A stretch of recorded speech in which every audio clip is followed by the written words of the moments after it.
Karena orang Batak adalah harus mampu menghabiskan seluruh apa yang diperoleh siang dan malam demi anak-anak. Karena itu adalah harta yang paling berharga. Pendidikan itu adalah harta yang paling berharga demi masa depan daripada anak-anak.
Damai sejahtera dari Allah yang melampaui segala akal. Itulah yang memelihara hati dan pikiran saudara di dalam Kristus Yesus Tuhan kita. Amin. Selamat hari Minggu buat kita semuanya, saudara yang terkasih. Kita bersyukur kepada Tuhan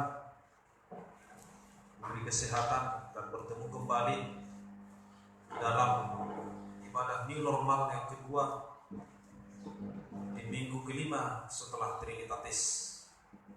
Dan kita menerima kehadiran daripada Tuhan lewat firman-Nya di hari ini, yaitu dari kitab Injil Lukas pasal yang ke-6, dimulai dari ayat yang ke-39 hingga ayat yang ke-42.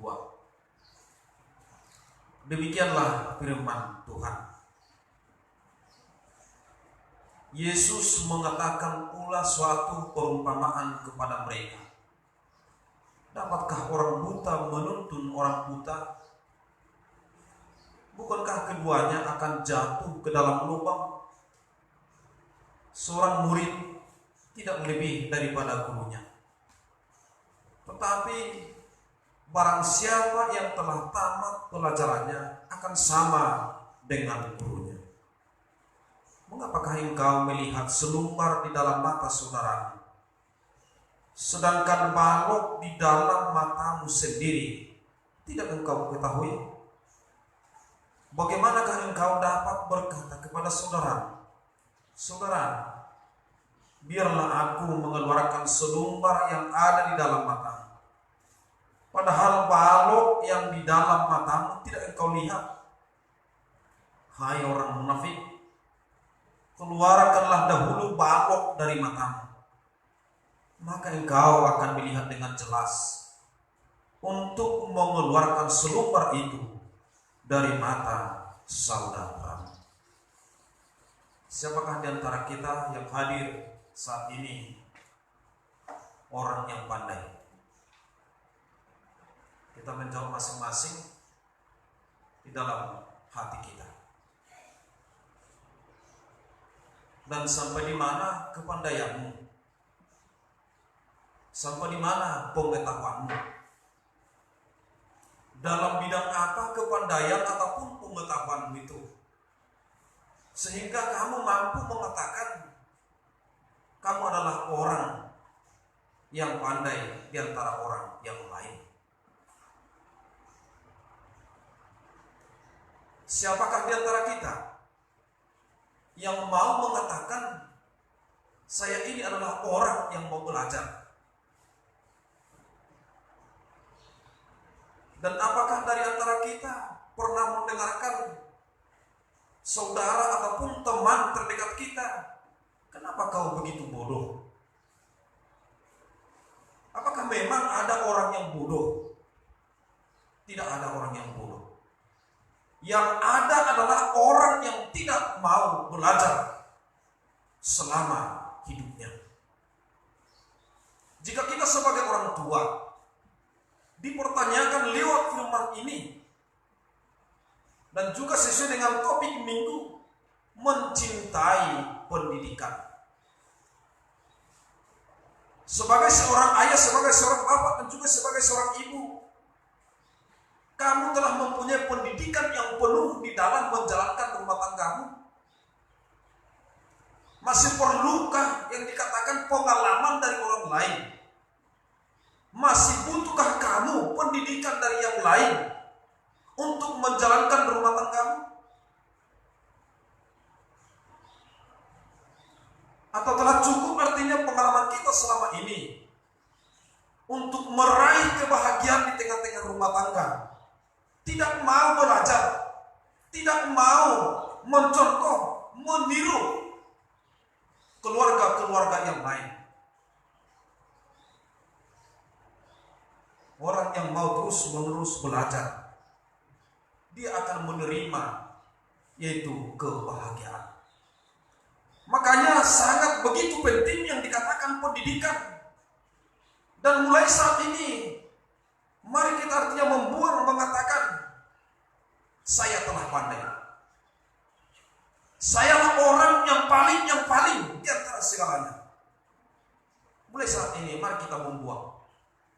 Katakanlah di dalam dirimu, aku ini harus mau belajar terus menerus. Makanya kita melihat di dunia medsos, umurnya sudah 70 tahun, dia masih mau kuliah. Bahkan yang mengajari dia sebagai dosen pembimbingnya adalah cucunya sendiri, meraih gelar sarjana. Apa motivasinya? Apa tujuannya? Kenapa dia mau belajar? Padahal sudah tua. Memang bagi dirinya, selagi masih hidup di dunia ini, sangat-sangat begitu penting, yaitu dikatakan pendidikan. Apakah pendidikan itu? Dan kenapa HKBP sengaja di awal Juli ini membuat tema cintailah pendidikan? Apakah pendidikan itu? Maaf, jika ada dari antara kita yang tidak tamat SD, tapi nggak mungkin ya, nggak ada lagi itu. Paling-paling yang umur 70 yang dimana masuk di sana, yang masih ada kita temui nggak tamat di SD. Kalau kita yang udah di Balikpapan ini, ya paling minim tamat SMA, kita merantau ke Balikpapan ini. Yang artinya saudara-saudara yang kekasih di dalam Yesus Kristus, pendidikan itu begitu penting. Tujuannya adalah membawa kehidupanmu lebih baik. Jangan katakan saudara sebagai ibu, jangan katakan saudara sebagai bapak, saya ini udah tua, mau ngapain lagi belajar? Jika kita kembali ke hal yang pertama tadi, sudah sempurnakah kamu mendidik anak-anak di tengah-tengah keluarga? Makanya tadi dalam episode penghantar khotbah Amsal 4 di ayat 1, dituntut dari seorang ayah harus menjadi panutan. Dengarkanlah hai anak-anak, nasihat dari seorang ayah. Pantaskah saya? Apakah seperti teguran Yesus dalam firman ini, Evangelium? Hai kamu orang-orang munafik, tidak mungkin orang bodoh menuntut orang bodoh akan masuk ke dalam lubang. Makanya harus belajar. Karena pendidikan itu adalah membawa keluar kehidupan seseorang ke arah yang lebih baik. Makanya ada filosofi orang Batak dan sangat-sangat terkenal itu melalui gubahan syair dengan judul Anak Kokilo Hamoratia. Gak pernah ada orang mengatakan, artinya kalau saling berkenalan, marga apa? Marga ini. Udah berapa rumahmu? Udah berapa luas kebunmu? Udah berapa mobilmu? Gak pernah itu. Kalau dia sudah berkenalan, sudah berapa anakmu? Selanjutnya sudah sekolah di mana? Itu yang sering kita dengarkan. Yang artinya saudara-saudara, anak kokino hamorau, dia anak itu adalah sebagai kekayaan. Intinya di syair itu, siapa yang mengingat? Apalagi orang-orang tua. Kenapa dikatakan anak kokino hamorau dia? Bukan yang dikatakan rumah ataupun kebun ataupun aset yang lain, tetapi anak itu adalah kekayaan yang sangat berharga. Saya lihat di syairnya itu saudara-saudara, Hugomo pemacari arian nang bodari, lawa sikola hongeleki. Naik kondo sikola, satibo tibona. Lebih jelas di situ artinya pengertian kata satibo tibonya. Jika kita terjemahkan ke dalam bahasa Indonesia juga, setinggi-tingginya, nggak ada batas. Tadi kita membaca responsorian juga di dalam epistel Amsal 4 ayat 7, apa yang dikatakan? Bagaimana memperoleh hikmat itu? Dari segala yang kau peroleh. Dari segala yang kau peroleh, yang kau cari siang malam, harus kau habiskan untuk memperoleh hikmat. Memang ciri khas orang Batak. Hampir 5 orang di Balikpapan ini, jika saya artinya bercerita dengan suku yang lain, memang sangat-sangat patut ditiru orang Batak ini. Apa rupanya yang ditiru dari orang Batak? Bahasanya begitu kasar, apalagi wajahnya begitu kasar. Kalau kami orang-orang Batak ini dimanapun terus dikenal. Beda dengan suku saudara. Kalau kami dimanapun terus dikenal bahwa kami adalah orang Medan ataupun orang Batak, karena bumi kami bersuhi-suhi. Tetapi satu kelebihan dari orang Batak yang dikatakan adalah orang Batak tidak mau mengumpulkan harta yang sebanyak-banyaknya, tetapi orang Batak itu mau menyekolahkan anaknya yang setinggi-tingginya. Inilah perbedaannya. Dan juga saya pernah mengatakan di khotbah, kalau di Munapasul sana, rumahnya sudah mau reok, dan pengakuan dari orang Barat, orang Eropa, masuk ke dalam rumah ini, rumah Batak ini, dia merasa heran. Kenapa? Di rumah itu terpampang 10 foto menyandang gelar sarjana. Padahal yang punya rumah ini pekerjaannya hanya mencampur tiap hari. Kenapa? Kok bisa sanggup membuat anak-anaknya bersaing di dunia pendidikan yang tinggi? Tujuannya bagi saudara-saudara, apalagi di awal Juli ini, mungkin ada yang mengeluh dari orang tua, anak saya sudah mau masuk SD, apalagi gak bisa masuk negeri, saya masukkan ke swasta, uang pembangunan 10 juta, lain lagi uang sekolah tiap bulan segini. Ada lagi yang mengeluh, anak saya mau masuk SMP 3, ada lagi mau masuk SMA, tidak lagi abangnya mau kuliah. Itu bukan prinsip ataupun sifat orang Batak, enggak. Karena orang Batak adalah harus mampu menghabiskan seluruh apa yang diperoleh siang dan malam demi anak-anak. Karena itu adalah harta yang paling berharga. Pendidikan itu adalah harta yang paling berharga demi masa depan daripada anak-anak. Saya tidak malu mengatakan ada saudara masih termasuk juga, yaitu di kampung saya di daerah Proses. Udah terkenal keluarga ini adalah orang yang kaya. Namanya ukuran di kampung yang kaya adalah punya sawah yang luas, punya peliharaan ternak kerbau sampai 20 ekor. Sudah terkenal ini orang yang kaya. Dan dia berbangga hati.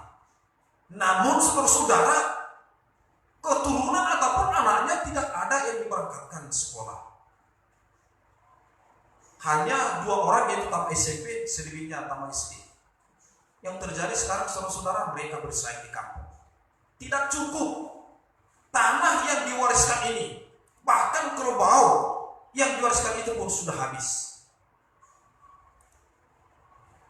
Patut kita artinya angkat tangan buat orang tua kita. Orang tua kita artinya dia tidak memperhitungkan masalah kesehatan, tidak memperhitungkan masalah kekuatannya. Bahkan sering kita mendengarkan orang tua kita itu kadang artinya hanya sekali makan dalam 1 hari, supaya merasa kenyang ikat pinggang semakin ditarik. Tujuan adalah menghemat, mengumpulkan uang yang sebanyak-banyaknya untuk menyekolahkan anaknya. Kita syukuri masing-masing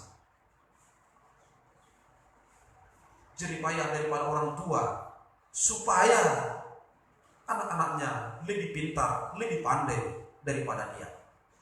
Saya belum masuk mudah-mudahan anak berkon. Tentu saja kita menginginkan itu semua. Tidak ada dari antara kita artinya mengatakan ya udah cukuplah seperti saya, anak saya ini. Gak ada itu. Menginginkan anak-anak itu lebih. Karena apa? Karena kita merasakan artinya hidup kita sekarang ini masih kurang. Baiklah nanti anak saya dan juga cucu saya menikmati lewat pendidikan yang kita wariskan kepada anak-anak. Sangat-sangat penting. Saya katakan tadi, setinggi-tingginya, gak ada batas kata setinggi-tingginya. Jadi jangan merasa puas. Saya adik-adik yang telah menyandang gelar sarjana, belum cukup itu pendidikan. Yang kita katakan tadi adalah pendidikan formal. Lain lagi yang dikatakan pendidikan non formal, apalagi yang berhubungan dengan etika ataupun kehidupan sehari-hari.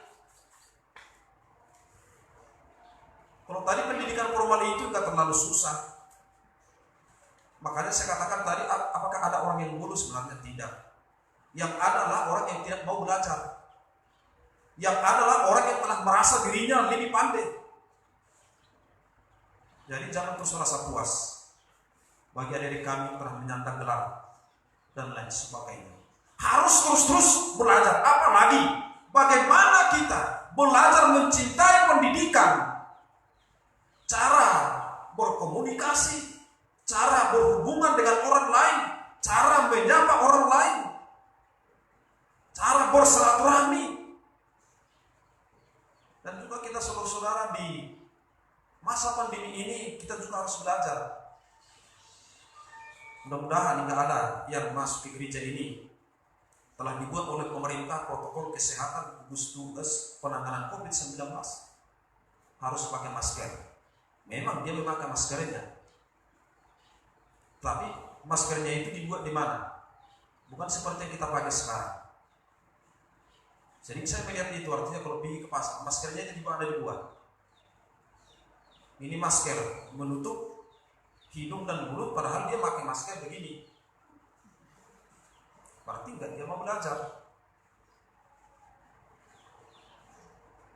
Mulai dipakai hingga selesai tetap hanya untuk menutup apa? Dia tidak mau belajar. Kita harus belajar artinya di masa pandemi ataupun di new normal ini. Banyak yang harus kita pelajari. Jangan katakan kamu telah sempurna, tidak. Belajar yang setinggi-tingginya. Orang yang mau belajar itu adalah yang merasa dirinya belum pandai. Dan inilah yang berhasil. Ketika kita telah mengatakan saya lebih pandai, saya mempunyai nilai lebih darimu, dialah yang gak berhasil. Itulah teguran daripada Yesus pada firman Tuhan hari ini. Yesus membuat perumpamaan, memberikan pengajaran secara langsung, teguran yang keras bagi pengikutnya waktu itu. Teguran yang keras, saudara-saudara, memberikan pengajaran. Di dalam ayat 39 tadi dikatakan bahwa apakah orang buta menuntut orang buta? Sama-sama buta, maaf. Yesus bukan menyepelekan, menganggap terpinggirkan orang yang buta. Tidak, ini artinya adalah perumpamaan. Dapatkah orang buta menuntut orang buta? Keduanya akan jatuh ke dalam lubang. Sebuah perumpamaan diangkat oleh Yesus. Sudah sama-sama buta, tidak mau belajar. Teguran ini secara khusus kepada kelompok tertentu yang sudah sering kita dengarkan, orang Farisi dan ahli-ahli Taurat, dan juga kepada para muridnya waktu itu. Gak mungkin orang buta menuntut orang buta, dan hasilnya apa? Akan buta. Memang banyak arahan daripada firman Tuhan di hari ini, bukan bagi anak-anak, juga bagi orang tua. Dan secara khusus kalau dalam zaman perjanjian lama, supaya jangan buta anak-anakmu itu, seorang ayah juga jangan buta. Hai anak-anak, dengarkanlah nasihat seorang ayah. Doa misi keinumane, menurut bidoko pen bahasa ayah dan kita buat doa mula di sini. Mulu ayah di bahasa di halahan di sini. Siapakah itu? Hanya untuk bapak. Tetapi ayat di sini adalah menunjuk kepada kedua orang tua. Apakah saya sudah pandai dan mau belajar sebagai panutan bagi anak-anak atau tidak? Telah cukup. Makanya sering kita mengatakan kepada anak-anak, kok jadi menggurui kau. Walaupun saya hanya tamat SMA, walaupun kau telah sarjana, saya lebih pandai darimu. Memang betul. Di mana? Di dunia pendidikan formal. Umar untuk anak kota ini. Tetapi jangan kita mengatakan demikian.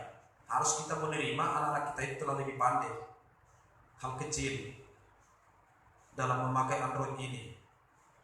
Karena murid kita menuntut puisi. Pakai anak kota. Gimana caranya ini nak? Ya kita akui. Jadi sebagai orang tua juga kita harus mau belajar supaya jangan, artinya anak-anak itu kita tuntun ke dalam kebodohan. Belajar terus. Padahal saudara-saudara, orang-orang Farisi ataupun ahli Taurat, mereka itu tidak mau belajar, tidak mau menerima ajaran yang begitu agung yang dibawa oleh Yesus sebagai rabi. Bahkan dianggap waktu itu bahwa Yesus sebagai rabi adalah saingan utama. Tetapi Yesus menegur secara langsung. Karena banyak dari golongan Farisi ini yaitu merayu ataupun mengarahkan dari orang-orang yang telah mengikut Yesus. Yesus mengatakan, dapatkah orang buta menuntut orang buta? Orang-orang inilah artinya yang tidak mau belajar, yang tidak mencintai pendidikan. Selanjutnya saudara-saudara, orang-orang yang mencintai pendidikan tadi dikatakan di sini, seorang murid itu tidak lebih daripada gurunya. Jangan merasa seorang murid sama dengan gurunya. Kalau dia murid berarti dia mau mendengarkan gurunya. Gimana anak-anak kami yang ada di sini yang masih SMA ataupun yang masih kuliah dan mau masuk kuliah? Kalau zaman dulu kami waktu SD sampai SMA sangat-sangat takut kepada guru. Takut bukan karena dipukuli di sekolah, enggak. Tetapi takut karena segan. Karena guru itu adalah agung. Guru itu adalah memberikan pendidikan yang begitu berharga. Kalau zaman sekarang enggak lagi kan? Dihaul lah, mau diperkira-kira nama. Seorang murid itu harus mau belajar, tidak lebih daripada gurunya. Setiap hari seorang murid harus, artinya mempertajam, bahkan memperdalam ilmu yang diterima dari guru. Jangan cukup hanya artinya di bangku sekolah, berapa jam itu. Apakah masih ada anak-anak kita sekarang ini pulang dari sekolah masih ada waktunya untuk belajar, atau hanya main game? Orang yang mencintai pendidikan itu, saudara-saudara, dan tidak masuk kepada golongan yang dikatakan orang buta menuntun orang buta. Dia harus memposisikan, menempatkan dirinya, yaitu tetap sebagai murid. Murid itu adalah ada keinginan. Seorang murid itu adalah ada kesenangan tersendiri ketika dia mendengarkan arahan dari sang guru. Kita ini semuanya murid. Batasan murid di sekolah memang yaitu yang duduk di bangku sekolah. Tetapi di firman Tuhan hari ini nggak ada kata batasan murid. Kita semuanya adalah murid daripada Yesus. Tetapi tadi dilakukan sama saudara bahwa barang siapa yang telah tamat pelajarannya akan sama dengan gurunya. Ini adalah mengacu kepada diri Yesus Kristus. Yang artinya ketika kita selalu mengejar pengajaran pendidikan yang diberikan oleh Yesus, tujuannya adalah tadi bukan pendidikan formal di dunia ini. Tujuan daripada pengajaran ataupun pendidikan yang diberikan oleh Yesus adalah kita nanti akan sama-sama hidup yang kekal. Hal ini tidak diterima oleh orang-orang Farisi yang telah menganggap, dan memang mereka ahli. Dan orang Farisi ini memang telah diakui pada zamannya itu mereka ahli dalam bidang hukum. Kalau ditanyakan sama mereka mengenai hukum, mereka pasti bisa semua menjawab. Tetapi mereka tidak mau belajar, menerima arahan ataupun pendidikan yang diberikan oleh Yesus. Selanjutnya, saudara-saudara yang dikasihi di dalam Yesus Kristus, cintailah pendidikan. Seperti apakah orang? Karena tadi kita mengatakan kita semuanya ini adalah murid. Cintailah pendidikan, yang artinya saudara-saudara yang dikasihi, dikatakan tadi di sini, orang yang mencintai pendidikan itu adalah orang yang berhenti menghakimi. Satu minggu ini berapa kali kamu menghakimi? Satu minggu ini berapa kali kamu mengatakan kepada temanmu, kepada saudaramu, kepada anakmu, kepada suamimu, kepada istrimu, kepada teman sekerjamu, kamu salah, kamu tidak benar. Ketika kita mengatakan orang itu jahat, orang itu artinya kotor, orang itu tidak mempunyai pengetahuan. Apakah kita sadar bahwa diri kita ini juga adalah sama dengan dia? Orang yang mencintai pendidikan adalah jauh hidupnya dari sifat menghakimi. Ciri khas daripada orang Farisi adalah selalu menghakimi. Kita baca itu di kitab Lukas. Kalau orang Farisi ini berdoa dengan mengangkat tangan. Terima kasih Tuhan, aku tidak sama dengan orang-orang pemungut cukai itu. Selalu menghakimi, selalu menghakimi. Berapa kali hidupmu menghakimi? Tetapi saudara-saudara, orang yang mencintai pendidikan itu adalah dia berhenti menghakimi. Apakah tidak bisa artinya mengatakan kesalahan orang lain? Bisa. Tetapi jalan ataupun supaya kita bisa artinya menyatakan kesalahan ataupun memberikan, sangat-sangat begitu dalam firman Tuhan. Di dalam ayat 82 tadi dikatakan harus lebih dulu keluarkan dahulu panuk yang ada di dalam matamu. Sangat begitu mudah menghakimi. Coba dulu lihat sebelah kanan sebelah kiri. Tapi saya lihat di sini ada satu keluarga. Walaupun satu keluarga, ketika kamu melihat apa kesimpulan yang kamu ambil di dalam hatimu? kebudayaan yang telah tertanam di dalam diri manusia. Ketika saya melihat seseorang, baik itu wajahnya, baik itu pekerjaannya, baik itu sifatnya, kesimpulan apa yang saya ambil? Yang lebih banyak berhubungan dengan kata menghakimi ini. Kata orang Batak, bericak pura-pura, saya bericak apa? Naroa. Terus saya mengatakan, lebih cantik saya ya, lebih ganteng saya ya. Itu sudah umum. Karena menghakimi adalah begitu mudah. Menghakimi di luar diri kita tidak susah. Sangat-sangat mudah. Kalau masih ingat, pernah juga saya mengatakan, yaitu kehidupan berumah tangga, sebuah entah ilustrasi ini, masalah menghakimi ini, 3 tahun mendirikan rumah tangga, dan si istri tidak merasa senang, tidak merasa bahagia. Pada waktunya itu, zamannya itu belum ada seperti sekarang, artinya bisa membaca tiap hari dari handphone, postingan-postingan ataupun tulisan-tulisan. Zamannya itu masih majalah apa bagi wanita, majalah Kartini. Jadi dibaca si istri ini di majalah Kartini, bagaimana membuat supaya keluarga bahagia. Terus begitu tajam, begitu senang membaca sang istri. Dibuat di situ hal yang pertama, coba dulu masing-masing istri dan suami menuliskan kekurangannya. Suatu langkah yang bagus, pemikiran dari si istri. Pulang kerja, suaminya langsung dikatakan kepada suami, Pak, supaya hidup kita bahagia berkeluarga ini, malam ini kita harus dulu menuliskan kekurangan kita masing-masing. Tuliskan apa kekurangan saya, dan saya tuliskan apa kekurangan. Dikasih buku 12 lembar. Kalau anak sekarang nggak dikenal lagi itu buku yang 12 lembar ya.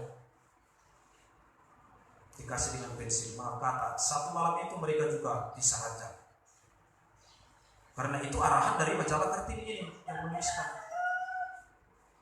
Selesai makan, ambil tempat masing-masing, karena sudah artinya membakar emosional istri ini.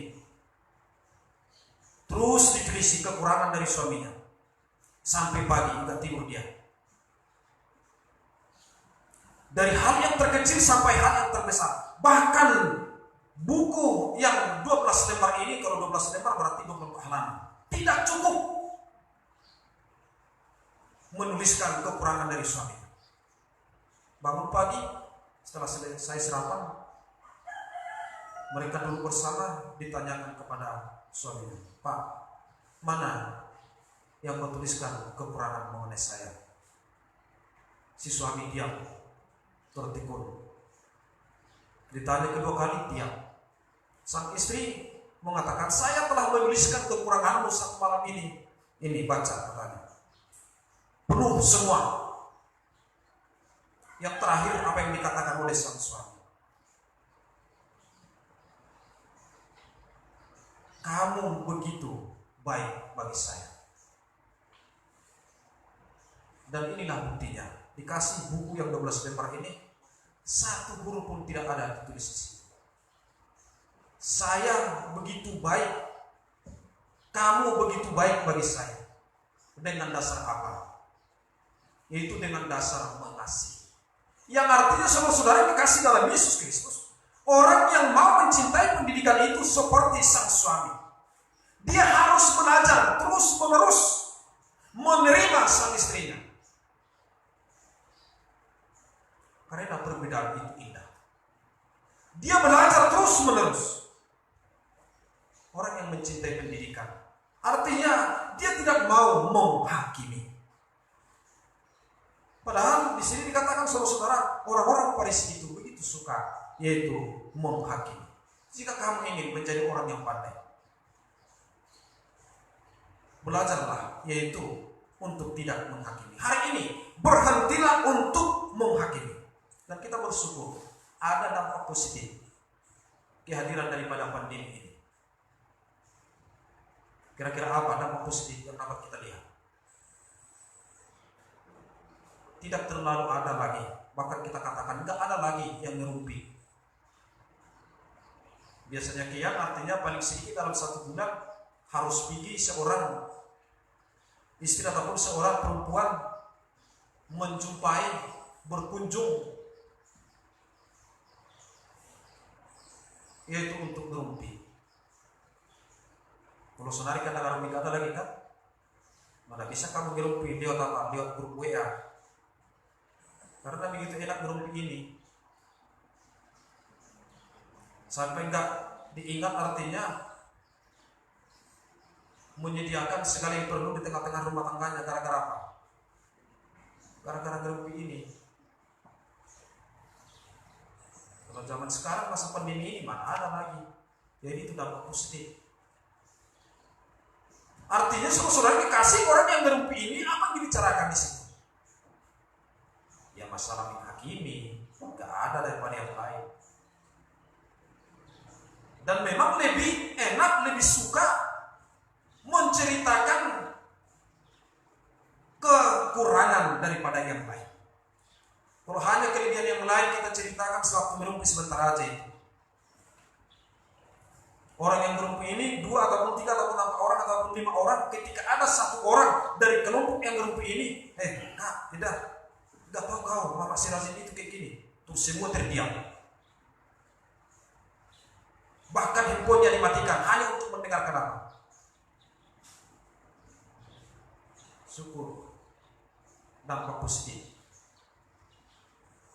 Agar kurang berbeda di Solo. Karena ngerumpi tidak ada lagi. Hidup yang ngerumpi itu adalah menghakimi, menilai yang lain itu salah, padahal dirinya tidak benar. Inilah sifat daripada Farisi, mereka selalu menghakimi. Padahal di luar itu memang mereka jago, mereka tampil beda, masalah hukum, namun melaksanakan tidak ada. Mereka lebih jago, lebih mengetahui pemahaman daripada Alkitab ini, namun di dalam perbuatan tidak ada. Orang yang mencintai pendidikan, jauhkan hidupmu dari masalah menghakimi. Arahan selanjutnya tadi, hakimi dulu dirimu sendiri. Apakah kamu telah wajar menghakimi orang lain? Keluarkan dulu selembar balok yang ada di matamu, sehingga kamu dapat merubah diri orang lain, sehingga kamu dapat merubah kota ini. Entah perkataan daripada Presiden Amerika Serikat Abraham Lincoln, entah udah lupa kami, tapi pernah dikatakan, bagaimana kamu merubah suatu kota? Bagaimana kamu dapat merubah kota Balikpapan ini? Tentu saja mulai dari mana? Mulai dari dirimu sendiri. Jangan tuntut artinya orang lain berubah, padahal dirimu tidak berubah. Orang yang mencintai pendidikan itu adalah berhentilah untuk menghakimi. Dan selanjutnya yang kedua, orang yang mencintai pendidikan itu adalah mampu belajar terus-menerus memperbaiki diri sendiri. Jangan hidup dengan pura-pura. Jangan hidup dengan bersandiwara. Tulis nanti apa kekurangan. Setelah kau tulis, renungkan. Setelah kau renungkan, besoknya lakukan untuk berubah. Telah banyak pengalaman artinya kita lakukan yang salah. Dari pengalaman kita itu kita harus berubah. Itu adalah artinya sebuah pendidikan. Mencintai pendidikan saudara, perbaiki, yaitu dari diri sendiri mulailah. Makanya tadi dikatakan pendidikan itu adalah seumur hidup. Long life education. Tidak ada yang tamat. Belum tentu sempurna kamu dalam 1 hari artinya berbicara. Belum tentu dalam 1 hari setiap perkataanmu menjadi berkat ataupun diinginkan oleh orang lain. Mulai dari saat ini kamu mencintai pendidikan, yaitu berubah. Nilai. Jangan anggap semuanya artinya bahwa perbuatan ataupun sikapmu telah sempurna. Memang begitu susah di dalam memperbaiki diri sendiri. Tetapi mengarahkan orang lain untuk memperbaiki dirinya sangat-sangat mudah. Itulah yang terakhir. Bercerminlah kamu ke dalam dirimu sendiri. Itu pertanda bahwa kamu adalah mencintai pendidikan. Jangan hanya pergi ke depan cermin untuk membuat tampil beda daripada yang lain. Ketika kamu bercermin, lihatlah, inilah kekuranganku.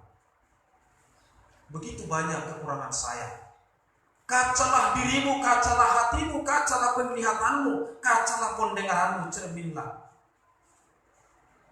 Pertanda kamu mencintai pendidikan. Tujuan daripada itu adalah bahwa kamu akan menjadi murid yang selalu mau belajar, murid daripada Yesus, sehingga kita dapat nanti yaitu hidup ke dalam kekekalan. Kalau sudah bisa demikian di dalam ayat yang terakhir tadi, maka kita bisa artinya memberikan yaitu arahan ataupun nasihat kepada orang lain. Jangan lebih banyak menasihati kalau tidak berubah ini. Cintailah pendidikan di dalam segala hal. Amin. Kita berdoa. Terima kasih Tuhan, di hari ini Engkau memberikan pengajaran yang sungguh mulia bagi kami, supaya kami Tuhan terus-menerus mencintai pendidikan. Karena pendidikan itu Tuhan membuat hidup kami nanti kelak merasakan kehidupan kebahagiaan yang kekal daripada Tuhan. Biarlah kami selalu bercermin kepada firman, supaya kami Tuhan mampu mengoreksi diri kami masing-masing. Masih banyak Tuhan kelemahan, kekurangan daripada kami.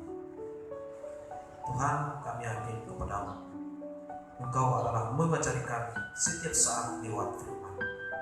Biarlah kerinduan kami Tuhan sebagai murid terus menerus mau mendengarkan pengajaran pendidikan yang daripada.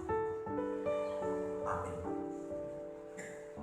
Marilah kita berdoa untuk menyerahkan persembahan kita kepada Tuhan.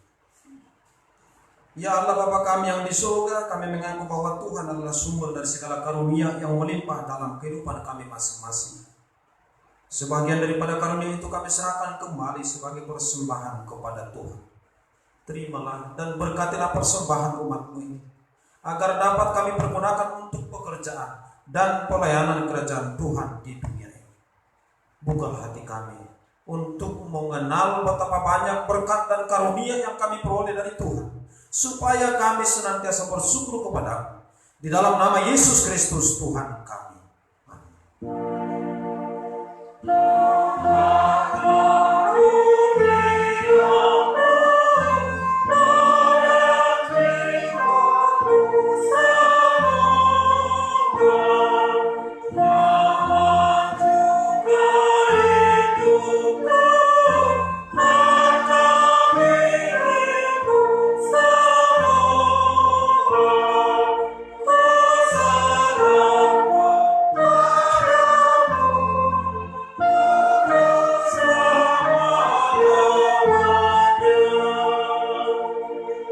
Bapa kami yang di surga, dikuduskanlah nama-Mu. Datanglah kerajaan-Mu, jadilah kehendak-Mu di bumi seperti di surga. Berikanlah kami pada hari ini makanan kami yang secukupnya, dan ampunilah kami akan kesalahan kami, seperti kami juga telah mengampuni orang yang bersalah kepada kami. Dan janganlah membawa kami ke dalam pencobaan, tetapi lepaskanlah kami daripada yang jahat.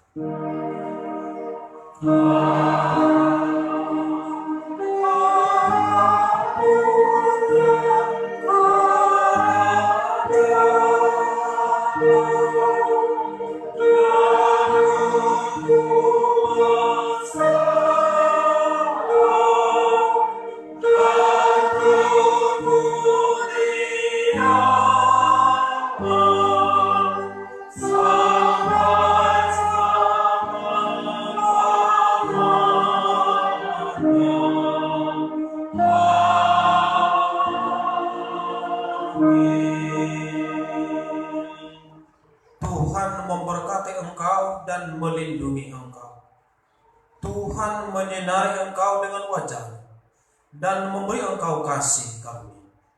Tuhan menghadapkan wajahnya kepadamu dan memberi engkau damai sejahtera. Amin. Amin. Amin.